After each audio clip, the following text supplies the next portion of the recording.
മായിക പ്രപഞ്ചം, താരാപഥങ്ങൾ, ഗാലക്സികൾ, കണ്ണു ചിമ്മുന്ന നക്ഷത്രജാലങ്ങൾ, ദിശ തെറ്റി എത്തുന്ന ധൂമകേതുക്കൾ, മനസ്സിന്റെ മണിച്ചെപ്പുകളിൽ ഒളിപ്പിച്ചു വെച്ച അനുഭവ സാക്ഷ്യങ്ങളുടെ രത്നശേഖരം പ്രേക്ഷകരുടെ മുമ്പിൽ അനാവൃതമാക്കുന്നു മൈൻഡ് മാസ്റ്റർ.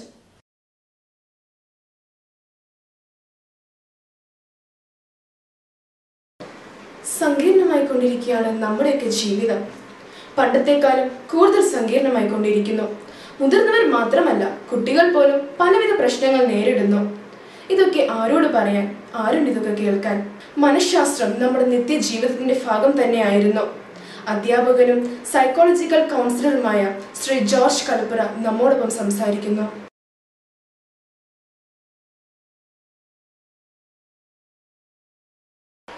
മൈൻഡ് മാസ്റ്റർ എന്നുള്ള ഈ ടെലിവിഷൻ പ്രോഗ്രാമിലൂടെ മനഃശാസ്ത്രവുമായി ബന്ധപ്പെട്ട വിവിധ വിഷയങ്ങളാണ് നമ്മൾ ചർച്ച ചെയ്യുന്നത്. മനഃശാസ്ത്രം നിത്യജീവിതവുമായി ഏറെ ബന്ധപ്പെട്ടാണ് നിൽക്കുന്നത്. മനഃശാസ്ത്രം ബന്ധപ്പെടാത്ത മേഖലകൾ ഒന്നുമില്ല ജീവിതത്തിൽ. എല്ലാ വ്യക്തികളുമായും മനഃശാസ്ത്രം ബന്ധപ്പെട്ടാണ് നിൽക്കുന്നത്. ആയതിനാൽ ഇന്ന് ഏറെ പ്രസക്തമായ ഒരു വിഷയമാണ് മനഃശാസ്ത്രം. ആ മനഃശാസ്ത്രവുമായി ബന്ധപ്പെട്ട ഏതാനും വിഷയങ്ങൾ, ഏതാനും കാര്യങ്ങളാണ് നമ്മൾ ഈ ടെലിവിഷൻ പ്രോഗ്രാമിലൂടെ പരിചയപ്പെടുന്നത്. ഇവിടെ ഒരു ചോദ്യം ഉയരുന്നുണ്ട്: എന്താണ് മനഃശാസ്ത്രം? നമുക്കറിയാം, സൈക്കോളജി എന്നാണ് നമ്മൾ പറയുക. സൈക്കോളജി എന്നുള്ള പദം രൂപപ്പെട്ടിരിക്കുന്നത് രണ്ട് പദങ്ങൾ ചേർന്നാണ്. സൈക്കെ എന്നും ലോഗോസ് എന്നും ചേരുന്ന രണ്ട് പദങ്ങൾ ചേർന്നാണ്. സൈക്കെ എന്ന് പറയുമ്പോൾ നമ്മൾ മനസ്സിലാക്കുക ആത്മാവ് എന്നാണ് വാക്കിന്റെ അർത്ഥം. ലോഗോസ് എന്നതിന്റെ അർത്ഥം ശാസ്ത്രം എന്നാണ്. അപ്പോൾ ആത്മാവിനെ സംബന്ധിച്ച ശാസ്ത്രമാണ് മനഃശാസ്ത്രം. സയൻസ് ഓഫ് ദ സോൾ എന്ന് വേണമെങ്കിൽ അതിനെ പറയാം. സൈക്കോളജി പ്രധാനമായും രണ്ട് മേഖലകളായി നമ്മൾ അതിനെ തിരിച്ചു കാണണം. ഒന്ന് പ്യൂർ സൈക്കോളജിയും രണ്ട് അപ്ലൈഡ് സൈക്കോളജിയും. സൈദ്ധാന്തിക തലത്തിലാണ് പ്യൂർ സൈക്കോളജിയുടെ പഠന മേഖലകൾ കടന്നു പോവുക. അപ്ലൈഡ് സൈക്കോളജിയിൽ പ്രായോഗികമായിട്ടുള്ള മേഖലകളിലൂടെയാണ് അതിൻ്റെ ഒരു സഞ്ചാരം. നമുക്ക് പ്രസിദ്ധമായ ഒരു ഉദ്ധരണിയുണ്ട് അരിസ്റ്റോട്ടിലിൻ്റെതായിട്ട്: ആത്മാവില്ലാതെ ഉള്ള ജീവിതത്തിന് അർത്ഥമില്ല എന്ന്. ഇവിടെ നമ്മൾ മനസ്സിലാക്കുന്നത് ആത്മാവ് എന്നുള്ള ആശയം വളരെ ശക്തമായിട്ട് BC കാലഘട്ടം മുതലേ നിലവിലുണ്ടായിരുന്നു.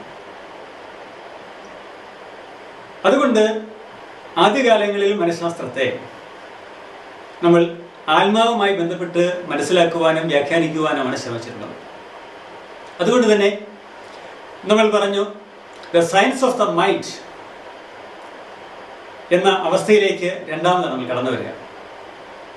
ഇത് മനഃശാസ്ത്രത്തിന്റെ ഒരു വളർച്ചയായിരുന്നു. ആദ്യം ആത്മാവിനെ കുറിച്ചുള്ള ഒരു പഠനമാണ് മനഃശാസ്ത്രം എന്ന് കരുതപ്പെട്ടു. രണ്ടാമതായി മനസ്സിനെ കുറിച്ചുള്ള പഠനമാണ് മനഃശാസ്ത്രം എന്ന് നമ്മൾ മനസ്സിലാക്കുന്നു. വീണ്ടും ആ മനഃശാസ്ത്രം വളരുമ്പോഴാണ് നമ്മൾ കാണുന്നത് ഒരു വ്യക്തിയുടെ മനസ്സെന്ന് പറയുന്നത് conscious, sub conscious, unconscious level ഉണ്ട് എന്നും അതുകൊണ്ട് നമ്മുടെ കോൺഷ്യസ് ലെവലിനെ കുറിച്ചുള്ള പഠനമാണ് മനഃശാസ്ത്രം എന്നുള്ള ഒരു നിഗമനത്തിലേക്ക്, ഒരു സഞ്ചാരത്തിലേക്ക് നമ്മൾ എത്തിച്ചേർന്നത്. അടുത്ത ഘട്ടത്തിലാണ് നമ്മൾ മനസ്സിലാക്കുക മനുഷ്യന്റെ അല്ലെങ്കിൽ ജീവികളുടെ പെരുമാറ്റത്തെ സംബന്ധിച്ച പഠനമാണ് മനഃശാസ്ത്രം എന്നുള്ള ഒരു ചിന്താഗതിയിലേക്ക് നമ്മൾ എത്തിച്ചേരുക. അതുകൊണ്ട് നമ്മൾ മനഃശാസ്ത്രത്തെ ഇങ്ങനെ പറഞ്ഞു: the science of behaviour and cognitive process എന്ന് പറഞ്ഞു.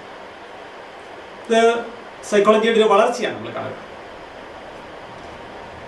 ശരിക്കും പറഞ്ഞാൽ എന്താണ് മനഃശാസ്ത്രം കൊണ്ട് അർത്ഥമാക്കുന്നത്? നമ്മുടെ മനസ്സിന്റെ പ്രവർത്തന മേഖലകളാണ് മനഃശാസ്ത്രത്തിൽ വിഷയമായി സ്വീകരിക്കുക. The science of mental activity, അതാണ് നമ്മൾ കാണുക. തുടർന്നാണ് നമ്മൾ പറയുക psychology is the science of behaviour and experience. ഇത് സ്കിന്നർ എന്ന് പറയുന്ന മനഃശാസ്ത്രജ്ഞൻ നൽകിയ നിർവചനമാണ്. അപ്പോൾ നമ്മുടെ ബിഹേവിയറാണ് ഒരു ഘടകം. രണ്ടാമത്തെ നമ്മുടെ എക്സ്പീരിയൻസുകളാണ്, നമ്മുടെ അനുഭവങ്ങളാണ്. ഇത് നമ്മുടെ നിരീക്ഷണത്തിലൂടെയാണ് നമ്മൾ ഇതിനെ മനസ്സിലാക്കുകയും വ്യാഖ്യാനിക്കുകയും ഒക്കെ ചെയ്യുന്നത്. നിരീക്ഷണമാണ് നമ്മൾ മനഃശാസ്ത്രത്തിൽ ഏറ്റവും അടിസ്ഥാനപരമായി ഉപയോഗിക്കുന്നത്. ഏതൊരു വസ്തുവിനെയും നമ്മൾ നിരീക്ഷിക്കുന്നു, ഏതൊരു വ്യക്തിയെയും നിരീക്ഷിക്കുന്നു, ഏതൊരു വ്യക്തിയുടെ പെരുമാറ്റത്തെ നിരീക്ഷിക്കുന്നു, ഏതൊരു ജീവിയുടെ ചലനത്തെയും നമ്മൾ നിരീക്ഷിക്കുന്നു. എല്ലാം നമ്മൾ നിരീക്ഷിച്ചുകൊണ്ടാണ് കണ്ടെത്തുക. ഞാനിപ്പോൾ സൂചിപ്പിച്ചു, 4 ഘട്ടങ്ങളിലൂടെ, എവല്യൂഷനിലൂടെയാണ് മനഃശാസ്ത്രം വളർന്നത്. സൂചിപ്പിച്ചതുപോലെ ഒന്നാമത്തെ ഫസ്റ്റ് ഫേസ് എന്ന് പറയുന്നത് ദ സയൻസ് ഓഫ് സോൾ എന്നുള്ളതായിരുന്നു. രണ്ടാമത്തേത് ദ സയൻസ് ഓഫ് മൈൻഡ്. മൂന്നാമത്തേത് ദ സയൻസ് ഓഫ് കോൺഷ്യസ്നസ്. നാലാമത്തേതാണ് ദ സയൻസ് ഓഫ് ബിഹേവിയർ. ബിഹേവിയറെ നമ്മൾ 2 ഘടകങ്ങൾ ചേരുന്നതായിട്ടാണ് പറയുക. ഒന്ന് എൻവയൺമെന്റ്, 2 എക്സ്പീരിയൻസ്. ഇത് രണ്ടും കൂടെ ചേരുമ്പോഴാണ് ശരിക്കും ഒരു ബിഹേവിയർ അഥവാ ഒരു പെരുമാറ്റം നമ്മൾ കാണുക. സാഹചര്യത്തിനനുസരിച്ചാണ് നമ്മൾ പെരുമാറുന്നത്. നമ്മുടെ പെരുമാറ്റം എന്ന് പറയുന്നത് നമ്മുടെ അനുഭവങ്ങളിലൂടെയാണ്. അനുഭവമാണ് അധ്യാപകനാണ് നമ്മൾ പറയുക. അതുകൊണ്ട് നമ്മുടെ സാഹചര്യങ്ങൾക്കനുസരിച്ച് നമ്മൾ പെരുമാറുന്നു, നമ്മുടെ ജീവിത അനുഭവങ്ങൾ വെച്ചുകൊണ്ട് നമ്മൾ പെരുമാറുന്നു. ഇതിനെക്കുറിച്ചെല്ലാമുള്ള പഠനമാണ് മനഃശാസ്ത്രത്തിൽ വരിക.